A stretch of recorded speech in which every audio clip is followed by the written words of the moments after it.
came on, and I'm like, Cool 98.3, good times and great oldies. And now me, David Allen Pratt. And I said, unfortunately, I have laryngitis. Maybe we'll have a contest today to see who can find my voice. Stay tuned. So that's pretty cool stuff. I printed out. Everybody asks me where I find these stories that I come up with and how do I choose what to talk about. Well, usually the weirdest stories or the stories that I think people might laugh at as hard as I do. Let's see. Now here's something about if you use a space heater or an electric blanket. It turns out that when you're... Well, welcome to everybody. I want to welcome a great friend from days past, David Allen Pratt, from my days back in the AC area, and a DJ and radio personality in the South Jersey area. And with this technology we have now, we could say this is actually going coast to coast. So you're closer to the Atlantic coast as I am here to the Pacific. I'm about 35 miles from the Pacific, but you're what, Mays Landing? I'm in Egg Harbor Township, so I'm basically 8 or 9 miles as the crow flies to the Atlantic Ocean. Yes, well, welcome, David. I really do appreciate you coming on the. I think it's episode 3 of my new Karls Korner here. That's having some really interesting personalities of people that I've known in the past that are in different endeavors, different fields, and you as a radio DJ that I actually met. I actually worked almost 1 year at Cool back in 1999. 99, okay. Under, was it Lauren, who was the general manager? Lauren Dean, yes. Yes, and John Riebel was a sales manager. Right. And got to do that. But then our affiliation, actually, the last time I actually ever saw you in person was our good friend Anthony. And actually, I guess we'll have to put up his picture first, where you were first part of them. There he is. What an amazing friend, person. He was a visionary. And we have to say the person on the left is Anthony Santinelli, and the person on your left will be his wife, Linda. And we have to talk about that iconic radio and, well, that TV station there that was based in Atlantic City.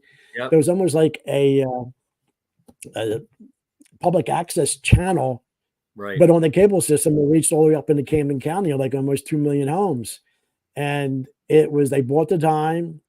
I'm actually trying to get Johnny Patillo on here because his schedule, he's in Florida, who had his Sunday night entertainment show. Yep. And they had their Sunday morning show talking about radio. And they had you on it as a special guest and talking about it. And, you know, and through his association, and then about a couple of years later, he got involved with the concert promotion. And we had you as our MC at Ocean City Music Fair for Charlie Gracie in June. Yep. And then Danny and the Juniors in September, actually Labor Day of 99. And this was the last time I actually saw you. And this is... Look at that hair.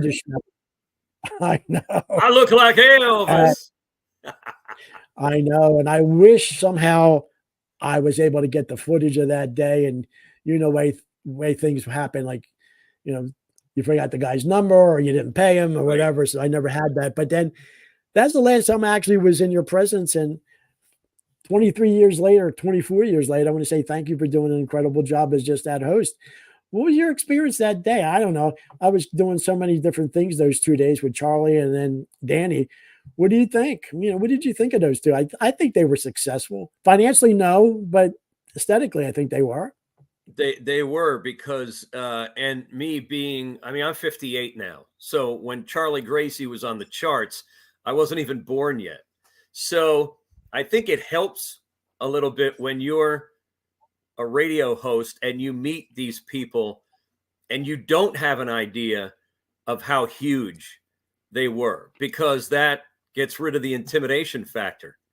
So Charlie Gracie, it was just, you know, he and I were just chatting like old friends, you know, same with Joe Terry and the other guys from Danny and the Juniors. And I'll never forget my first 2 radio interviews in the studio. Paul Revere, who drove his own car from Atlantic City.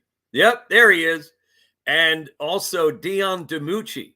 And I don't know why Dion and I never got a picture together, but Dion is something. He continues to write. He continues to record. Of course, he had all those great songs with the Belmonts, the Street Corner Harmony, up in the Bronx.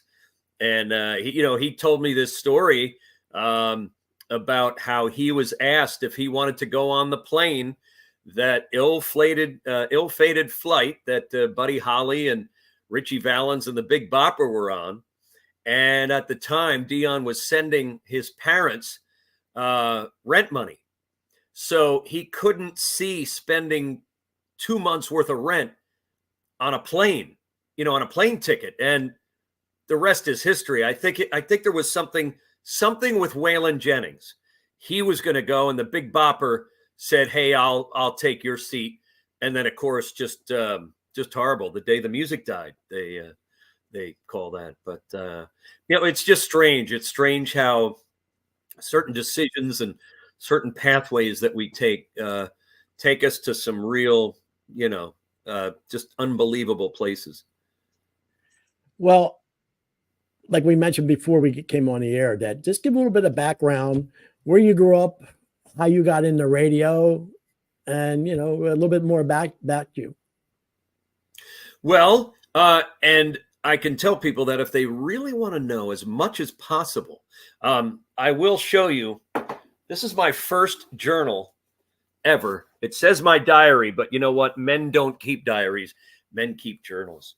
And the first one, my first entry is September 17th, 1980. So I've kept a journal for 40 years. And the great thing about that is I was able to go back and just get all these stories that I had forgotten about. And I put it in a book. And unfortunately, I don't have the book right here. I don't know if you have a picture of the book, but it's available at Amazon. I'm showing you my journal. I'm showing you my journal, but with my green screen behind me is really not showing. But I have one too. Buddy. So yes. Go ahead. Well, Karl had to chisel his, so it took a little longer. Yeah. To yes. write. Well, green screen's having a little problem. Yeah, but it's available at Amazon. It's called "So When Are You Going to Get a Real Job?"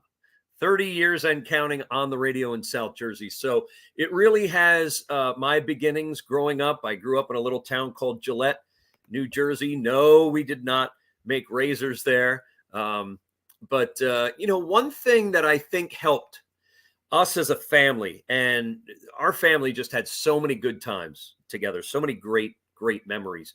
We lived across the street from a chapel, the Gillette Chapel. And at the time, you didn't really appreciate it. But I'm telling you, we used to perform variety shows every year with we had a huge cast. It had a chorus. It had main characters. And my mother and my brother, they were usually right there in the middle, central characters. My dad played an end man in the show. My aunt was in the choir. So really, our whole family, we were integral to that chapel. And it was great. Like my mom on Sundays, whenever there was a wedding, she would have her coffee and sit out on the porch and watch the couples come out and everybody throw rice and stuff. So we got to see a lot of weddings across the street. But it was a great, great place to grow up. It was a small town. You've got cars everywhere these days. But we were a close-knit family. So family was important. The values that my parents gave me, just, priceless. And I used to walk to school and with the rest of the kids, and I used to hang out down the street. There's a dead-end street called Johnson Avenue. We used to sit for about 5 or 6 years. I mean, every night in the summer, we were out playing any game you can think of. So I've always been very social. I've always liked being part of a large group, whether it be friends or in school or working. And I had the pleasure of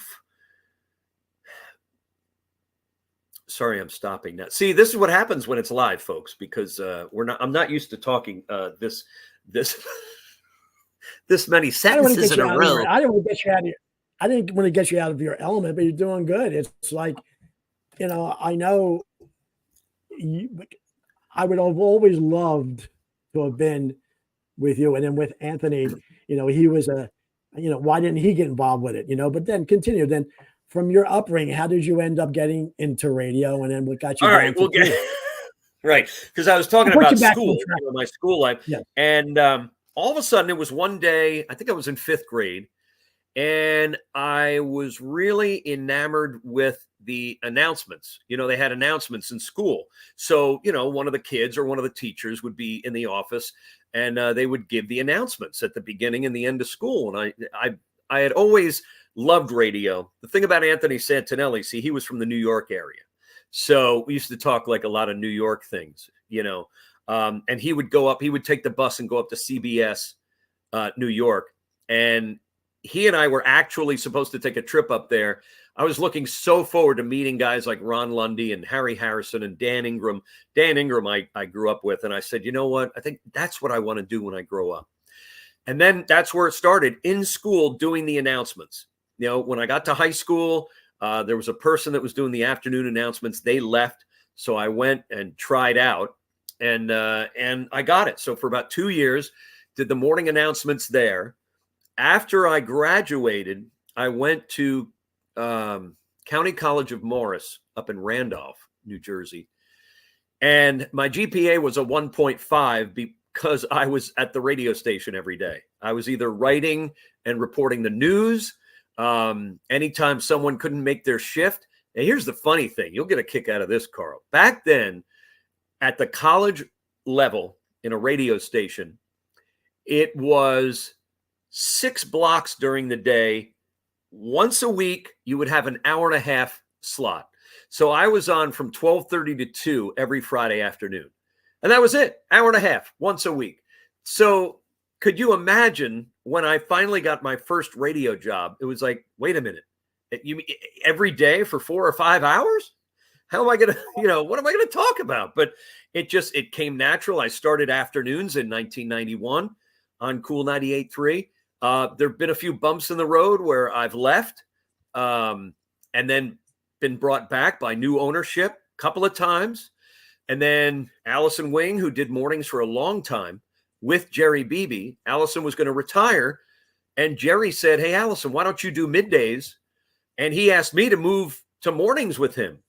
And I had never done morning radio before, but I thought, you know what, this is fun, because I loved listening to Allison and Jerry. Isn't this poster when Jerry came back? Wasn't he out and then he came back? Yes, because I joined mornings with him, and then about 6 months later, he actually left because he and his wife purchased a store on the Ocean City Boardwalk called Seashore Photos. So that's what he was involved with. So then they got it was a girl named Kate Britton who came on with me. She's from England, and so we were on for a year, and then after that, Kate was let go. So I called Jerry and said, do you want to come back? And he said, sure.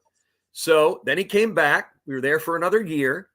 And then we had an unscrupulous operations director who really kind of undermined my duties as program director. And then he just wanted to have his fingerprints on everything.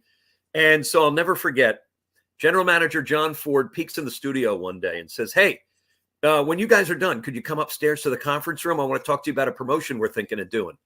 Well, it turned out to be the Let's Fire Dave and Jerry promotion. Go up to the conference room, and then one at a time, we were brought into the general manager's office, which, that was just weird in itself. But then I went across town to Millennium Radio, and I was working at Cat Country, and I was production manager for 2 years. And then the stations got sold, Cool, and we have WOND, the talk station. Weren't they the original, the Green Group? Were they the Green Group when I was? They were the Green Group when I was there. Yes, Howard Green still owned. Yeah, they were fantastic. Right. But then Howard passed away, and there was a myriad of people that came in. And John Ford had been general manager of TV. Did a great job there, not a great job in radio. But, so they let us go. Ratings went, they said they were going in a different direction, and boy, they did. But then 2 years later, another company bought the group of stations and brought Jerry and I back again for a third time. And then the stations got sold again about a year later, and we were let go. At one point, Jerry and I were actually making $75 a month each. And we were thinking, do we want to go into sales to try and make more money? But we wound up leaving. And actually, the way it worked out, we were able to collect unemployment. So that was a lot more than we were making there. And then again, I went back to Cat Country. I was doing Sunday afternoons, part-time, once a week. And then Longport Media purchased the group. That was South Jersey Radio. South Jersey Radio was Brett. That was FPG. That was FPG, right? No, that was Brett had been over with ZXL, AYV, and then they put a group together. Yeah, and put South Jersey together. And a lot of people left AYV and ZXL to go over to MGM and Cool. But this iteration, the latest one, of which I've been there 11 years now, is Longport Media. I'm sorry. It's much more than radio, Yeah. But yeah, it's been 10 years now. The first 5 years I co-hosted with Tina Owen, and people from the Atlantic City area will remember Al Owen, her father, who used to be on WOND. And, I'm right down the hall mornings from Don Williams. Don Williams he's been there forever. For the longest time, it was Don in the morning, and then Barbara Altman, and then Pinky Kravitz. Don is still Pinky there, And next door to me, 103.7 WMGM Rocks, it's Matt Murray in the mornings. Now we're both solo. We each had a partner for like the first 5 years, but now, Tina left to go to radio in Florida at Flagler Beach. She's now back in the area, and boy, is she smart, working for South Jersey Gas Company. So she's doing well. She and I keep in touch. And Matt had a partner named Carly, and now he's on there. It's a lot tougher doing a show on your own, especially a morning show. And you try not to laugh out loud at yourself too much. But you see the gas gauge, I'm skipping so that my gas gauge is going a little low here. My sugar's dropping. I'm usually asleep at this time in the afternoon. Well, I'm glad you mentioned it to do this, but I have to for people maybe who are out here watching this at different areas of the country. Eventually, Atlantic City market, because I'm a radio guy, I'm a media guy, but you're still getting most of all your television from the Philadelphia market, but the Atlantic City market is like 60 to 70, depending on if you go down to Cape May. 90 miles from there. So it's what was the actual market number? About 135th or 140th, in the country. It's a little niche market, for the last I knew, the last I was told, and this was a while ago, so maybe we moved up, but I thought it was like 237. That's something we can look up, but yeah, but I was wondering, I thought it was still in the hundreds, but anyway, for people, in other metro areas, it was just a little niche market of radio station all up and down the coast. And I know they all went all the way up, even north, up into Toms River and almost into the New York market. Right. They all had their own little niche up there, but it was unique because it was a community with the personalities and people. And then you just did not just do, on the radio. You did they used to call them the live remotes. And all it was they had their cell phones back then, and they would call in, I'm here at this car dealership, blah, blah, blah. Right. They're not actually there they're really not actually there with a tent and spinning records there. No, they're just, you're there with a phone, but that was marketing back then, Right. So it's just interesting. Here's one that I found, one of your pictures. I don't know where this was from. Oh yeah, that's out at the Walk in Atlantic City, and they had line dancers there, and that is Kim Butler, who she was in charge of public relations for the walk. She has had stints on WMGM and Cool 98.3 as well. And so we were out there promoting all the specials that were going on out at the walk. It was a store-wide discount day. And so, the line dancers were there for a little fun. And we had the cool convertible out there. We used to have a classic convertible. And that was a lot of fun. But Karl, the big difference now is that we are hardly out in front of people anymore. And that's what I miss. I miss the connection with the listeners. You speak with them on the phone if they happen to call up and win a contest, or if they tell you made a mistake. They're really good at that. Make a mistake, and then you'll get phone calls, and you won't be lonely. My favorite is when all the power goes out and the phone rings, and somebody says, "Do you know you're off the air?" "Oh no, I had no clue. Let me go check it out for you. Thank you." But I miss that. I miss the social. And that's why, what? I was supposed to have a job interview today for a coffee shop. And you and I were talking about Alexa Trishler, and she does the weather on our station remotely. And you said she's down in New Orleans. And guess what? I'm sure she loves PJ's Coffee. That's down in New Orleans. That's where that originates. And now they're coming up to Linwood. So they're going to be like a mile from the station. So I'm applying to be a barista or assistant manager, whatever they need, so that I'll get off the air at 10 and head over there and have a social day with everybody, pouring coffee. And, because it's all about community, and now how come you can get a job at this place? Oh my Krabby's. gosh. You know what? I would eat the profits. When I was younger, I got a job as a car hop at Stewart's. And at the end of every week, I swear, and my mom could attest to this, but I would owe them money because I would eat almost every day. I had shrimp in the basket at Stewart's. Of course, not just a hot dog, but I'd have to go for the high ticket items. And then by the end of the week, I would owe them money. So, unfortunately, I lost both my parents 2 years ago, within a month of each other. Now, that's kind of a great love story because, Dad didn't have to be without Mom for long, but on the day that my brother called and said that Mom passed away, I had to call and order takeout, and I did get shrimp in the basket for my mom. But those are things you remember. Lots of great memories. For that market, describe Krabby's. I know it was in there. It's like you don't go for the ambiance. It's just like Schmitty's over there in Summers Point.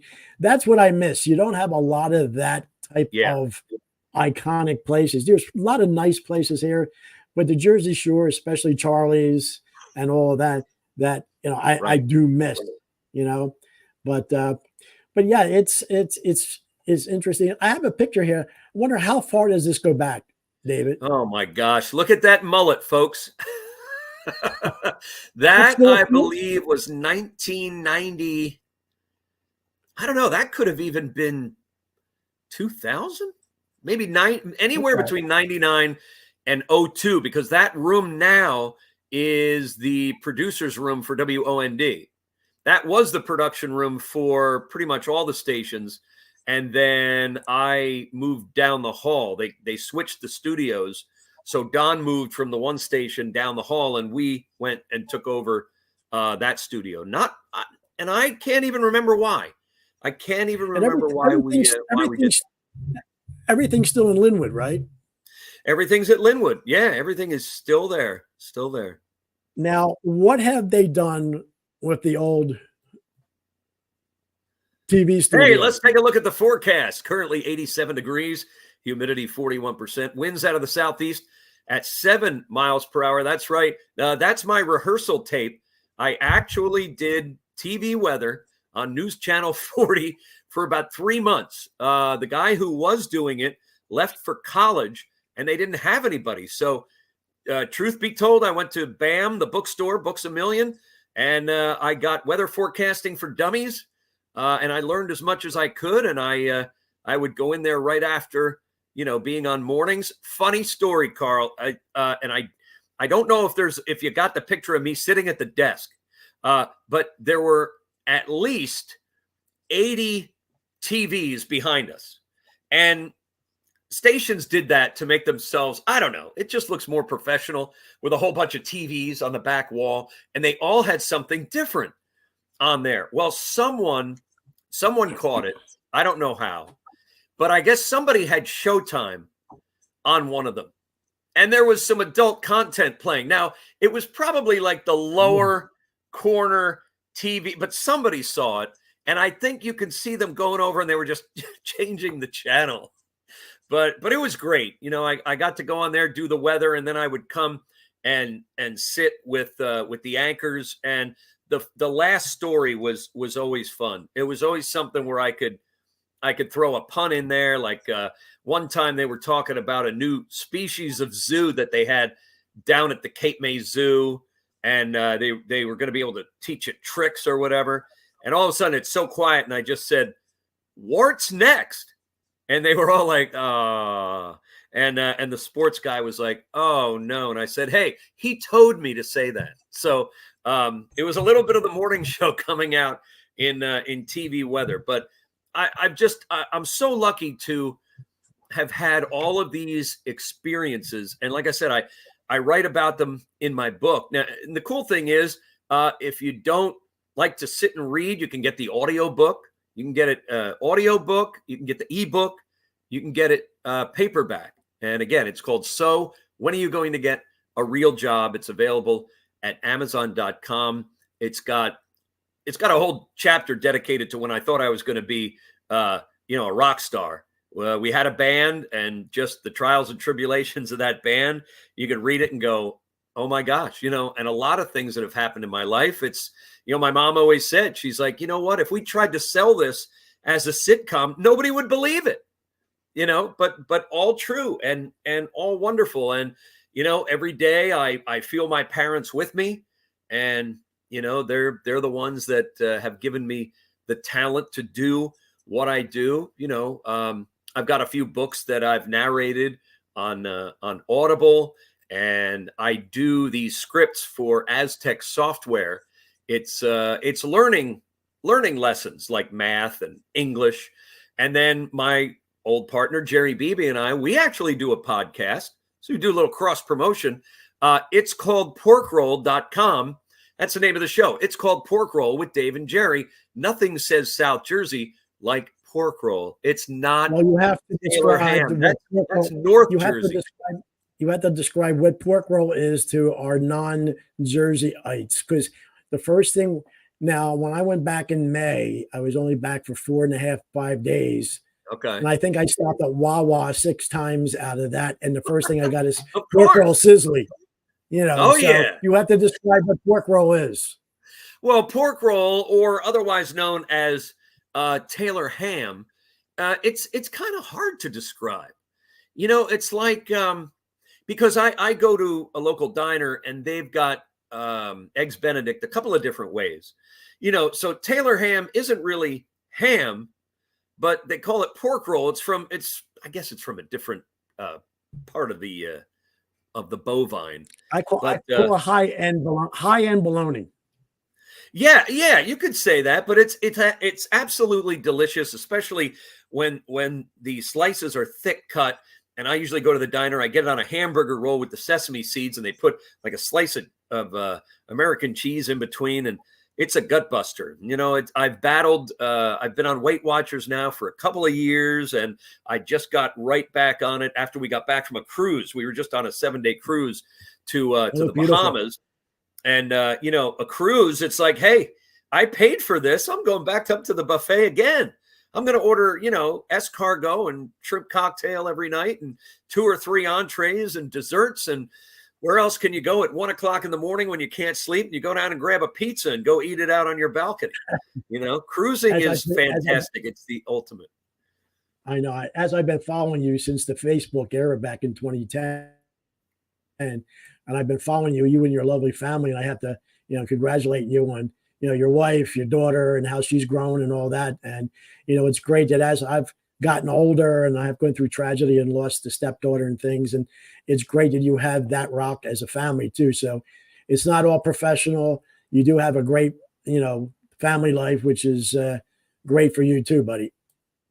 Well, thank you. I mean, that says a lot for what goes on, personally. And, Nicole and I just have a wonderful relationship. She is my rock. She is my best friend. We laugh together every day, every night. I mean, I'm usually, a little bit funnier, but she'll come out with some zinger every once in a while. I laugh, and those are the times you just say, I love you so much, and what can I say about Mary? I mean, she's growing into such a wonderful young lady. She's a sophomore in high school. She's playing volleyball, both for the school. They're 13-3, go Cedar Creek. She's on JV, and then she's also made the travel team, and she still wants to play community soccer. So, she's all honors, and she takes on a lot, but she knows how to deal with it. And between the four of us, because my ex Ann and I, both have being remarried, the four of us have a real special relationship. It's not 100%, roses all the time, but you know what? It could be a lot worse. You see it on Judge Judy all the time. These people that have to meet at the police station in order to drop the kids off or whatever. But we get Mary every Wednesday night. Today's a Wednesday. She'll be here tonight, and then every other weekend. But it's funny the way it happens, because there will be, like, one of my family members will have a birthday on a weekend that it's usually Ann's time, but we'll be like, could we take her on Saturday, bring her back late? She'll say, yeah. Or it'll be one of her family members on our weekend. So it always works out, but this way, Mary has twice as many people that love her, but you know what? She also has twice as many people to go on a cruise with. Yeah. That's really wonderful. I know we're getting down to, like, we in like 32 minutes, another 10 minutes, but I know you were mentioning meeting through the concert I promoted, Charlie Gracie, Danny and the Juniors. But I know I have one picture on here. I'm trying to get schedule Johnny Patillo, here's one with his right-hand man, Tony Orlando.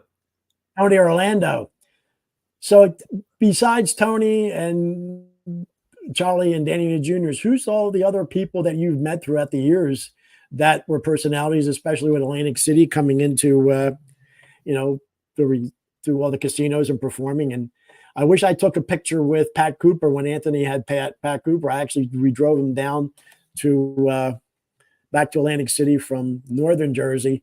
But who else have you met? Pat Cooper. Wow. It's funny. Most of my interviews, which if you go to soundcloud.com/David Allen Pratt, I think all of my interviews are up there. And I have to say that, some of the memorable ones on the phone, Joan Rivers, Gilbert Gottfried, the guys from Impractical Jokers. Again, that's like a New Jersey, New York thing, but I'm sure people have all seen episodes of that. Hal Linden, Anson Mount, Hell on Wheels. What a great show. There's just so many. I should have printed out the list, but it's in my book, like all the people. But I have to say, I think two of my favorite people that I've ever met, one was Don Rickles, and he had media folk. He was at resorts, and he had a bunch of media people there beforehand. And I got to sit on the couch with him and chat with him a little bit. And we were talking about everything from Dean Martin roasts to CPO Sharkey, to when he broke Johnny Carson's pencil box on the Tonight Show. Look that up on YouTube, because that's a lot of fun. But that's all I do is watch those iconic ones with him on Carson, especially. And when Carson went into him when he was doing 3PO, I always remember, like, can I get in there? That's right. Right into the store.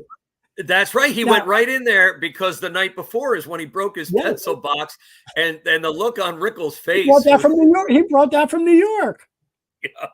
Yeah.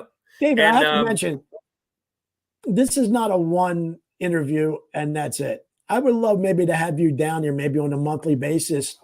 And if you have any pictures of Rickles or any, in your archives, please dig them up. And we'd like to do a subsequent interview down the road.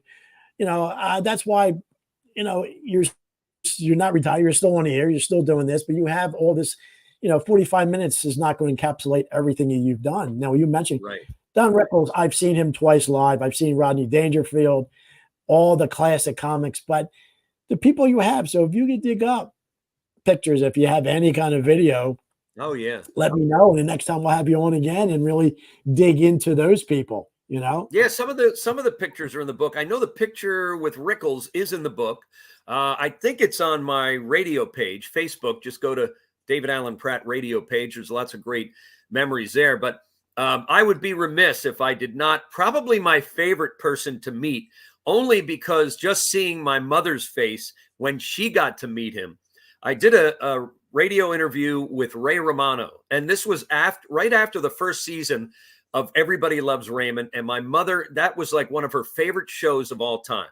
So I surprised her. And when he was at Tropicana, we got tickets for Mom and Dad to come down and see Ray. So not only were we able to come down and see him, but we all got to meet him afterwards backstage. So my mom was just floored. And I have a picture. It's not hanging up in my room right now, but it's actually down the basement.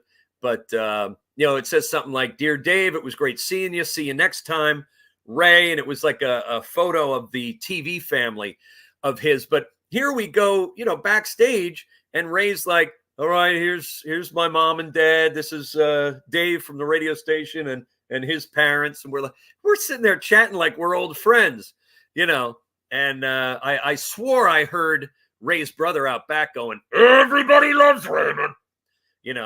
Brad. Yeah, I think they chased him off, but yeah, that was, it's moments like that you remember. And every morning, I get up, and no matter what's going on personally, it's my job to make sure people wake up with a smile. I always say, wake up on the right side of your radio. And, there's enough stuff going on. I mean, you could talk 12 hours about the Middle East, and people will watch their news about that. But if you want to escape, and you can check it out. You could listen live online. It's www.kool983.com. And you can listen live. So, 6 to 10, Monday through Friday Eastern. Check out the show and get a little chuckle. Yeah, and anybody down the road, because I know I just started. This is my episode 3, and it's my little scroll down below. If you like, you could subscribe, because we will be on Facebook. Yes, and you could go on the YouTube page, and because this is taped, it's not live. Because I realized trying to do live, you have too many technical difficulties that happen. But yeah, David, this has been wonderful, and I would love to maybe schedule another time or two and go into other areas, because when I wanted to do this Karls Corner, there's too many of the today's news and who you with, left, right, whatever. I just like wash my hands of it, because nobody's going to agree unless whatever. I'm going to do good news, good happy stuff. There's a lot of great people out there with whatever endeavor they're in. They're all remarkable. My first one, a great friend that I met out here, Jonathan Taylor. He's a classical guitarist. Yep. He plays modern music on a classical guitar, and he's toured over the world. So he was a lot of amazing people here, but I realized I knew a lot of amazing people back east. And that's why, if I could get Johnny on, and you probably remember Joe Rickey, who used to be out there too, and he's now in New York, Pennsylvania. He agreed he would love it, and some other people. So it's I appreciate you coming on, and you let me know. I would love to hear more stories, especially of Rickles, because he was the number one. He was getting ready to, we were wrapping up the media day, and Don was going, and he was just like, "I want to thank all of you for coming. And Dave, keep playing that Hungarian rap music." So, how he was. You think he would really be able to survive today? No, he wouldn't be able to survive. No, and you know what? I think there was a time for everything, but I have to admit that, and a lot of people feel bad about people being woke. I'm glad we're woke in some ways, because you look back at some of the things that were, it's like, I don't know. I don't know how some of that got on TV. just derogatory terms towards people. So in that sense, but I don't know. Some people think, okay, why take down the Confederate statues? Because it's part of history, but some people are like, well, why are we celebrating them? So maybe you just put a plaque, but you don't forget where we came from. And, so because they say sometimes if you know where you came from, you make sure you don't go there again. I mean, when we were in school, as kids, it's almost like the Civil War was sensationalized, because when you're a kid, you're watching these army movies and you're watching cowboys and Indians. And then you grow up and you're like, oh, okay, here's what really happened. And it's very sad. It's very sad that the United States at one point was like two different countries. And well, I'm on a. It's interesting you mentioned that, and I've been on. I have TV actually through YouTube, and they've been trying to get me back for like the last year. And now that it's football season, they enticed me to get the package because they have now the football package. But they said, "Oh, we'll give you 4 months of HBO." But you know what? Hey, there you go. But you know what it is? I watched from 2008. John Adams did. It has to be one of the greatest docudramas ever produced about the founding fathers, about Adams, Washington, Jefferson, Ben Franklin, how they were able to really, through all adversity, make the country who it is today. Now, we all realize, they said, if you could keep it, but watching something like that was amazing. But I want to keep this lighthearted. We could agree to disagree, but whatever. But David, I want to thank you for really coming on and giving me that notice, 7:30 my time. And I said, I'll arrange this for David. I forgot about the time difference. Sorry. No, but my schedule now is very flexible that I can work things out. That I don't have a specific time to be at the dealership, and I'm kind of cool 98.3. But yeah, if you there's no point now. What's that? It's just cool 98.3. There's no point. That's what I really? tell people. Yeah, it's just cool 98.3. Yeah. Yeah, forget the point. Yeah. But anyway, I would love to have you back on again down the road. And if you have any of these other things about some of the great people you've met over the years, we'd love to do this. And maybe on a monthly basis, I'm going to be trying to get Linda on. I know Linda is now a teacher in Atlantic City. And she's still at James Candy, and try to get her on there and, maybe reminisce about those good old days, because they were great in their own way, They were. And remember, if she's on the show, I want to see it on the Chiron. You have to spell it Linder because it's Linder. Remember that. That's always how Anthony said it. Come on, Linder. We could do a whole show. Wonderful guy, Anthony. We could too many people over the years, that we've lost, and it's going to be a heck of a party when when you and I, knock on wood, long time from now, but it's going to be a fun time up there whenever we get there. It's amazing, Red. He's gone 19 years now. He died in 2004. Oh my gosh! At 47. Wow. So yeah. So on that closing, not that it's a downer, but I wish Linda would be able to transfer some of those tapes to VHS, from the VHS tapes to over. We could actually show it, but he was an iconic guy. Got me motivated doing some things. And one day he said, because he didn't drive, he was one of the unique people that didn't have a license. Took the bus, everywhere. Took the bus everywhere. And then, you want to go to, let's go to Vineland. I said, what are we going to Vineland for? Because he was buying time on 92.1 on a Friday night, and I went, and it was great. And then going to New York, we went to New York with Lou. Did you know Lou Costello? I've heard of him. I think I met him once. Yes, he was a DJ and whatever. I think he's on 92.1 out of Vineland. Yep. But it was Memorial Weekend. I think it was, 98, 99. And fine, we went up there on a Sunday night, and went up to the CBS building, and we looked, and it was Don K. Reed, his overnight shift. Yeah. And I remember back in the late 70s when I graduated college, I was looking for, I couldn't get a job in the field for whatever reason. I won't get into that. And I went to New York one day with applications when everything went to the CBS building.